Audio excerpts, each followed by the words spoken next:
This nigun, some of you will recognize it, but this was really Marty's thought was that we should have a nigun nechama, which is a nigun of comfort. And this is kind of a nigun to carry us through this time. And what's neat about this nigun, this comes from the Bobov Hasidic tradition, is that it's actually a wedding nigun.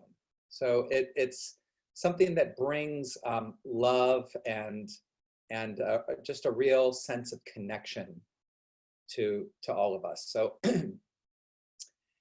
yai da da da da, yai da da da da, yai da da da da da da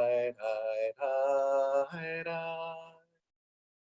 yai da da da da, yai da da da da, yai da da da da da da, yai da da da da, ay ay ay ay, ay da da da da da da, yai da da da da, ay ay ay ay, ay da da da da da da, yai da da da da, yai da da da da, yai da da da da da da, ay da, ay da da da da, yai da da da da, yai da da da da da da da,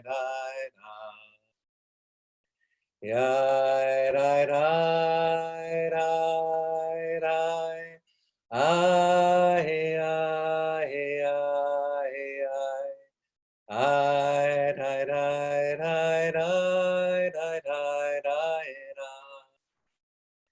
yai da da da da, ay ay ay ay, ay da da da da da da. Even though you're by yourself, sing along with this. When you hear it, you hear a voice, we're all singing together, something happens. Even though you might feel silly, just let it go.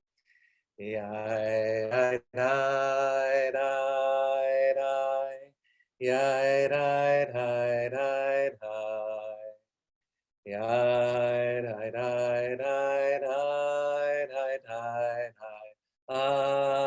da, yai da da da da, yai da da da da, yai da da da da da da da, yai da da da da, ay ay ay ay, ay da da da da da da da, ay da da da da, ay ay ay, ay da da da da da, ay ay. So just sit for a moment with your eyes closed. And just feel the presence of all the people that are here with us, all the way in different parts of the county, but here together. That there is a sweetness and a connection that is unbreakable. as soon as we make the decision for our hearts and our attention to be with each other, there is nothing that can stop us.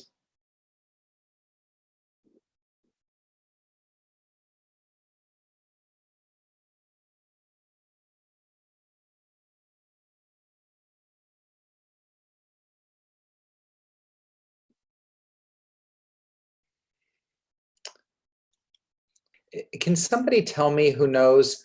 I'm going to put something on my screen, which I do know how to do. Welcome to the book of Leviticus, of Vayikra. Wow, nice. Our favorite book with lots of sacrifices and ancient temple ritual. And, you know, for a lot of us, it's this is a difficult book. But what I want to really call down to, really kind of narrow in on, is that first, just the book of Leviticus is really a bad name for it. It came from the Greek, and really, as we know, Leviticus is about the Levites, but really the whole book of Leviticus is about the Kohanim, about the priests, and not about the Levites. We don't really get all the stuff about the Levites till the book of Numbers. So I think the Hebrew for this whole book that we're about to enter, Vayikra, is more telling, because it means calling, and God called. Mm-hmm. And this is a real, if we really sit down on this of like, what does it mean to be called to do something? What does it mean to feel some kind of inner impetus to move forward in a certain direction, to act in a certain way, whatever it is, to feel something that is, maybe it's intuitive, maybe it's something that we can't describe why we feel called in a certain way, but the sense is when we feel that movement, that is about God calling us. And really all of life is, part of what the whole Jewish project is, and I can say it's the human project, but really the Jewish project is, how do we live according to God's will? And that's a really, that's a question that can be used and abused in so many different ways, because anybody can try to define for somebody else what God's will is, and we can interpret our Torah in a zillion different ways to try to understand what does God mean. But really what this is how do we live in a way that really honors the depth of the connection that we're a part of. And here, this center book, Vayikra, is really the center of that. The way that the rabbis call it is they call it Torat Kohanim, right? Which means the Torah, or the teaching of the priests, of the Kohanim. And the Midrash really likes to focus in, and you see this at the top of the source, that there's 2 books on one side and 2 books on the other, and Torah Kohanim stands at the center. So all of this is just a little bit of a way to orient ourselves, that even as this book is very esoteric and very much about offerings and animal sacrifices and all of this, that the intention of this is, how has this become a recipe or a guide in some way to begin to live according to God's will, to be called, to be able to hear that call. So we're gonna attempt to burrow into that a little bit, and we'll start with the first the second verse, which is right on the first, Leviticus 1:2. Which says, Daber el bnei Yisrael v'amarta lehem, speak to the children of Israel and say to them, Adam ki yakriv mikem, korban ladonai, min habahema, min habakar, umin hatson, takrivu et korbanchem.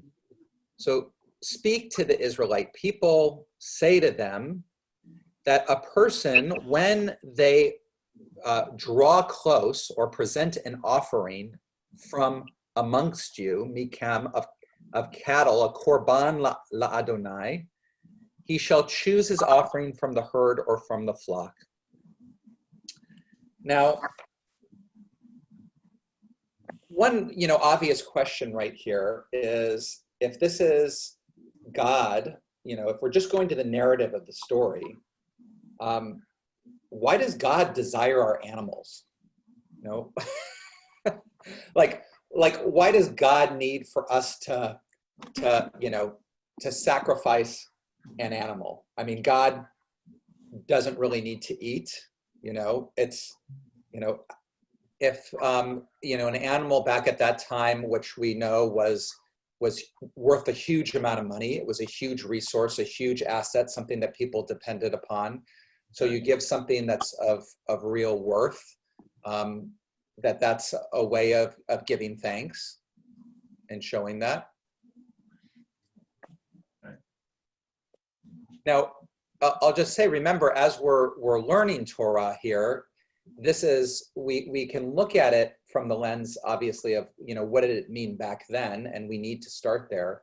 But then how does it translate here and now?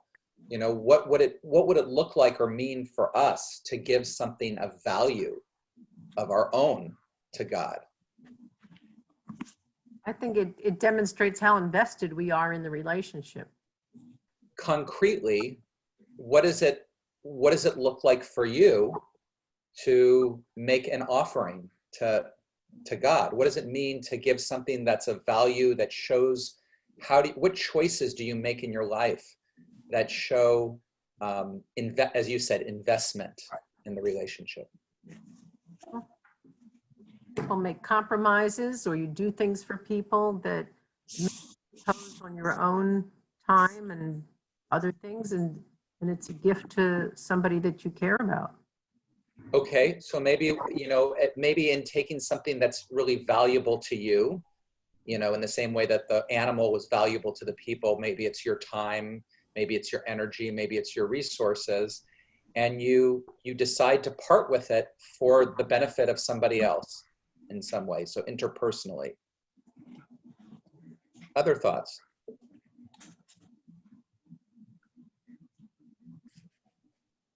Right. Take a look at this this next piece. We have another piece from the book of Numbers where it says, "Command all the Israelite people and say to them, be punctilious in offering to me at stated times. Korbani, my korban, my offering. Lachmi, my bread. Ishai, for my fire.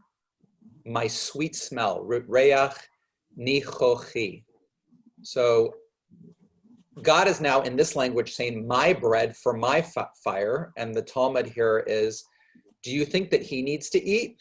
Right? The verse Psalm states, should I hunger? I would not tell you, for the world and all it contains is mine. Do I eat the flesh of bulls or drink the blood of goats? But it's not for my desire that you're offering, says God. It's for your own desire you shall offer. So somehow it's saying that this offering, this giving, this is not so much for God, but it's for yourself. That somehow making this offering, whether it's, as Wendy is saying, that it's time, investment, resources, whether that's to other people, that's actually for you. It's for your own desire. How do you understand that? I think it more than anything, it just feels good to give, and we get to, and we're most of us in this group are at the age where we understand what it means to give of ourselves in some way, shape, or form on behalf of our synagogue. And while it takes time and it takes effort, it also, the psychic, there's a lot of value that comes back to it. Right. Back from it. So maybe it's acknowledging the holiness within. That there is a God element within us that needs to be fed, acknowledged. Ah, wonderful. So here the sense is that in us, just, and maybe this is connects to what Marty says too about how it feels good to give, that there's a part in us, a knowledge of our interconnection, maybe, that God element of all of it. And when we act on that, there's a joy that can be there. There's a embracing of what's right and true. I was just going to say that it's kind of like when we pray, we say we're praying for God, but does God know we're praying? It's more for us. I go to shul for community, for my connectedness, for feeling connected to God and to our people and our commandments. I'm not sure whether God knows we're praying and likes that or what, but prayer replaced sacrifices anyways in the modern times, right? Once the temple was destroyed. So this is my thought. Right. So you're bringing, forward that there's an element, and we're going to talk more about this, of avodah, of service, of sacred service, that what replaced the sacrifices was prayer. And when you come together and you bring your heart to something greater than yourself in community and in everybody, that's something, maybe here, that fulfills our own desire, our, as the Talmud says. Beautiful. Yeah, we all feel better when we've gone to shul on Shabbat, right? We feel good meeting our friends and family and everybody. Exactly. Community. Yeah. Now, one of the things that's interesting to look at what this korban is, that a typical korban, and this word for offering, this animal offering, sacrifice, korban, the root of the word means to draw close. So it's that what helps us draw close to God. So, I want us to always be thinking, even as we're using the language of the Torah here to talk about an animal sacrifice, whenever we're talking about korban, it's really anything that we're doing to draw close. It involves 4 tiers of creation: human, animal, vegetable, and mineral. Right? When the person would sacrifice the bull or whatever it is, there's the desire of the human, there's the intention of there to draw close to God. So the human is engaged. There's the animal, obviously, that is sacrificed, that's engaged. The offerings always were accompanied by some kind of vegetable, like a grain offering or wine or oil. So that's the vegetable dimension of creation, was also part of that. And then there was this custom always that we know, when we say the blessing, when we're in community and we say the blessing over hamotzi, over the bread, and then the person who says the blessing pours some salt on it, right? They pour some salt on it because that was what was done in the temple in Jerusalem when the sacrifices were. So they're adding the mineral, the salt. So you've got mineral, you got vegetable, you got animal, and you got human. So all the dimensions of creation are implied, which, the kind of Hasidic masters really put this to say that really when we're talking about service of God, yes, it connects to prayer, like Sandy brought, but it's really everything. It's everything we're doing. Everything we're doing is about, we want to make everything we're doing be about serving God. And that's a really interesting question to say, well, how does go into the bathroom serve God, right? How does having a meal serve God? How do I go take my dog for a walk in the way that serves God? How do I talk to my children in a way that serves God? And on and on and on and on. That kind of idea here is this ability to come close can be manifest at any moment and in anything. So when God is speaking about in this book of Numbers, my bread, lachmi, he's talking about anything that we use in our physical world to assert God's reality. With every act of serving God, we reiterate the true function of our physical reality, which is to serve as a vessel and an instrument of the divine reality that pervades it, that is through all of it.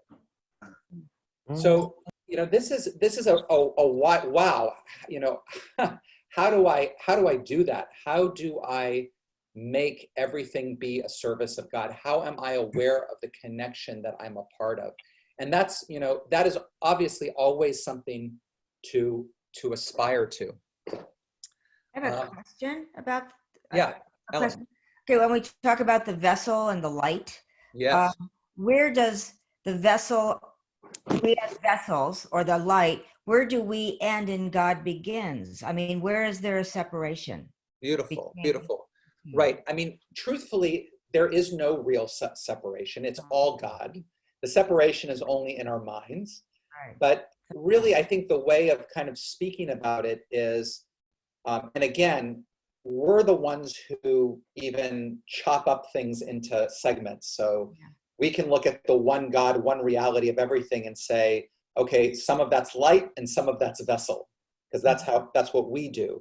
So what I would say is that when we are only aware of the physical dimension of any moment, ourselves, our own needs, desires, the physical world as it is, even as it's beautiful or anything, we're in touch with vessel. We're in touch with our reality as vessel.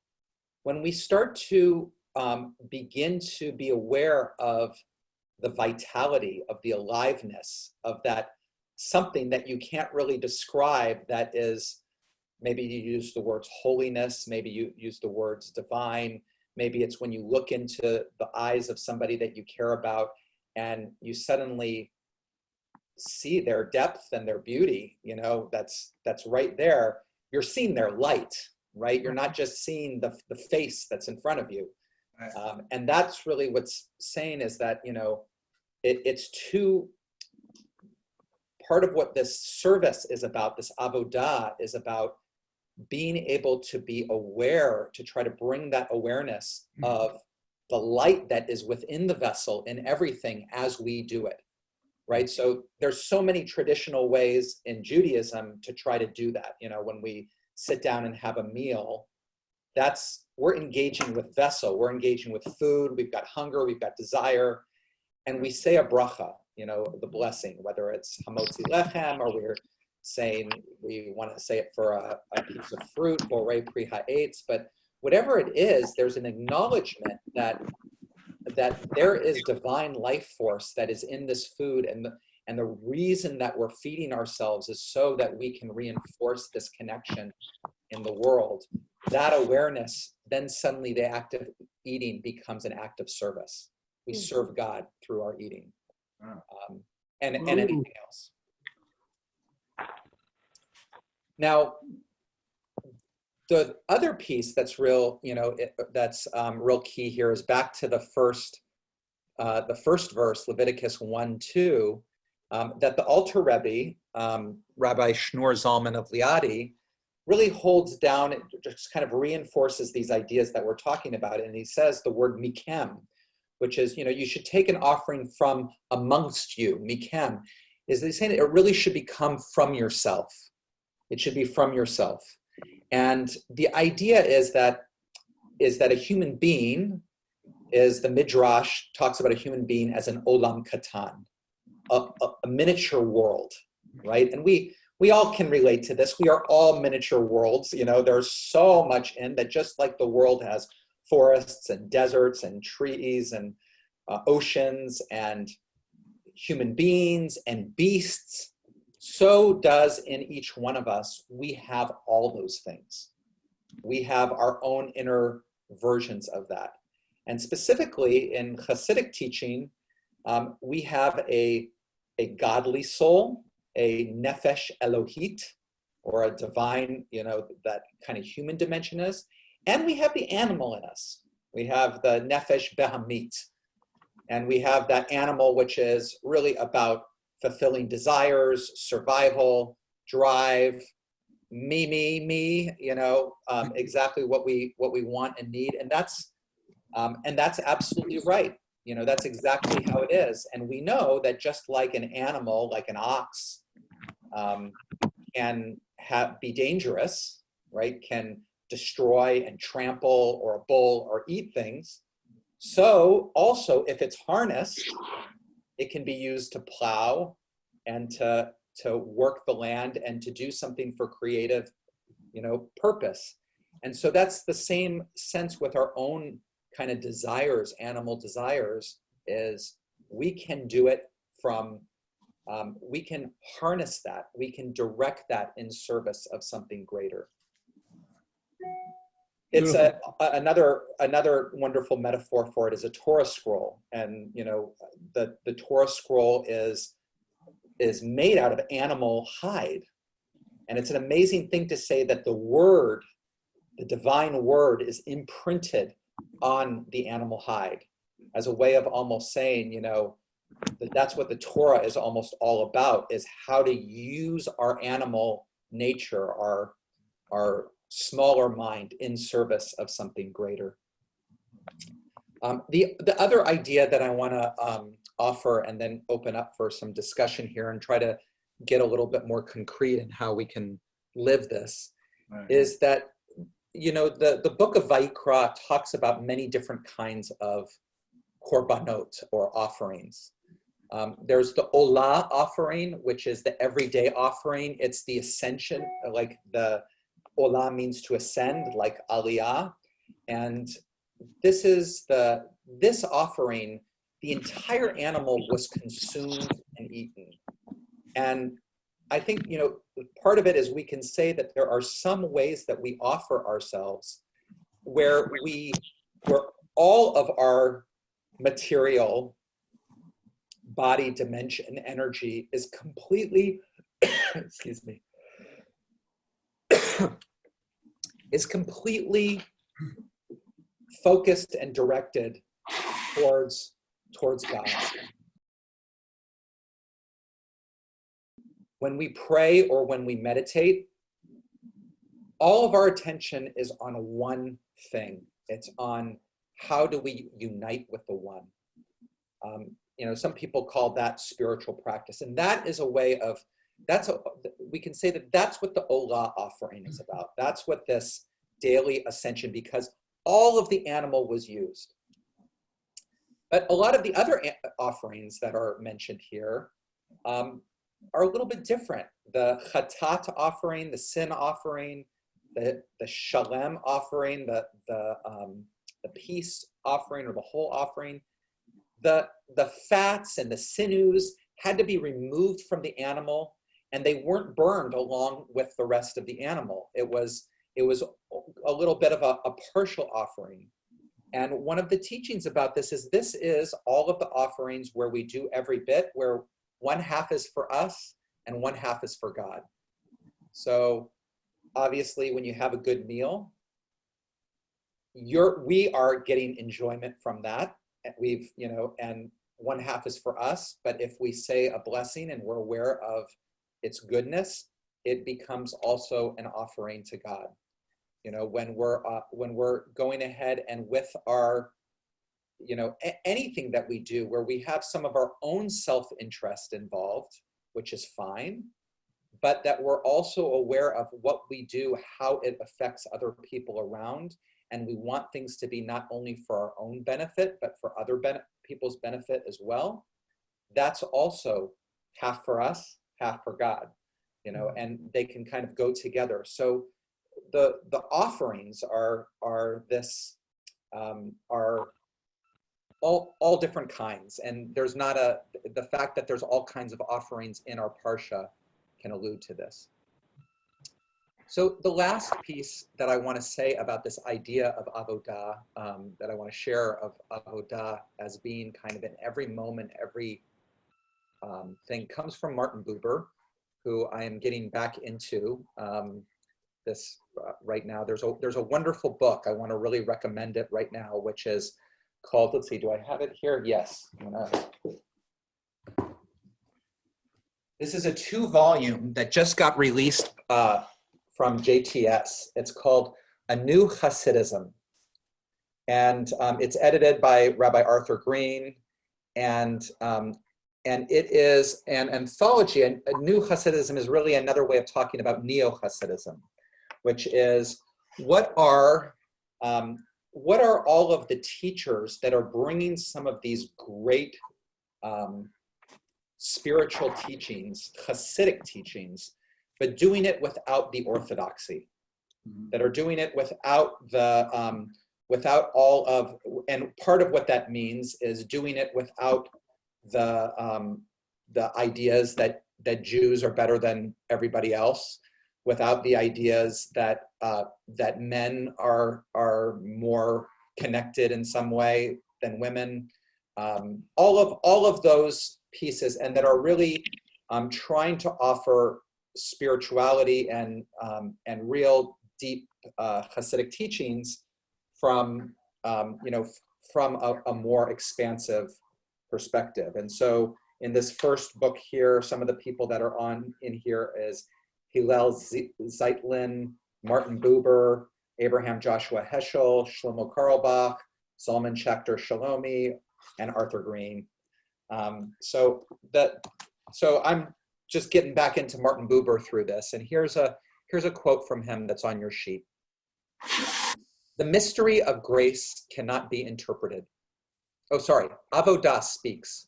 What am I and what is my life that I wish to offer you, my bread and my fire? The mystery of grace cannot be interpreted. Between seeking and finding lies the tension of a human life. Indeed, the thousandfold return of the anxious, wandering soul. And yet the flight of a moment is slower than the fulfillment. For God wishes to be sought, and how could he not wish to be found? All action is bound in one, and the infinite life carried into every action. This is avodah, and all the deeds of man, speaking and looking and listening and going and remaining standing and lying down, the boundless is clothed. For every deed, an angel is born, a good angel or a bad one.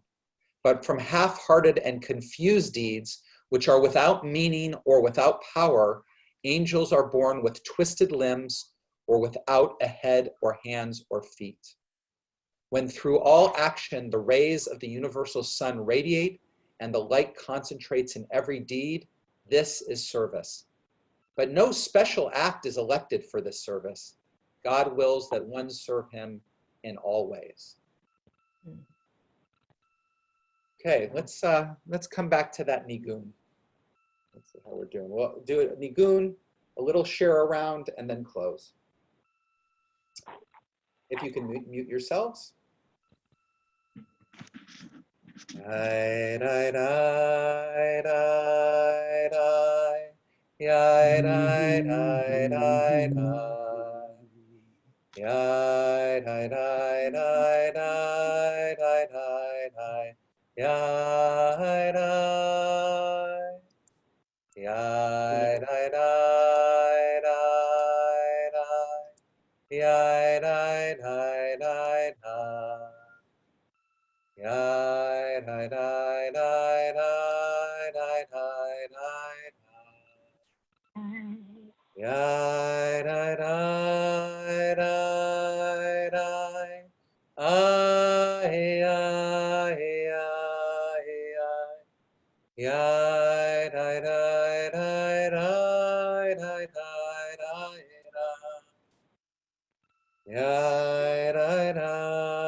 Yai, nai, nai, nai, nai.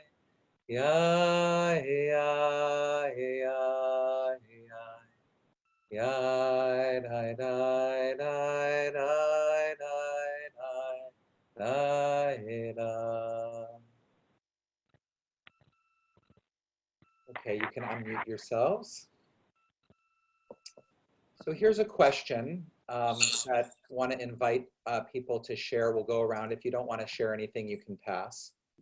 But as we're preparing ourselves for Shabbat, the question is, what is one element of your life this coming Shabbat that you want to raise into service of God?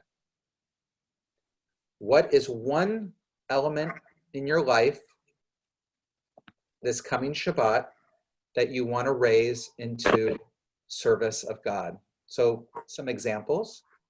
You could say, I want to really enjoy my food, and I want to make sure that I uplift it. You could say, I really want my talking to my family be with sweetness and consideration.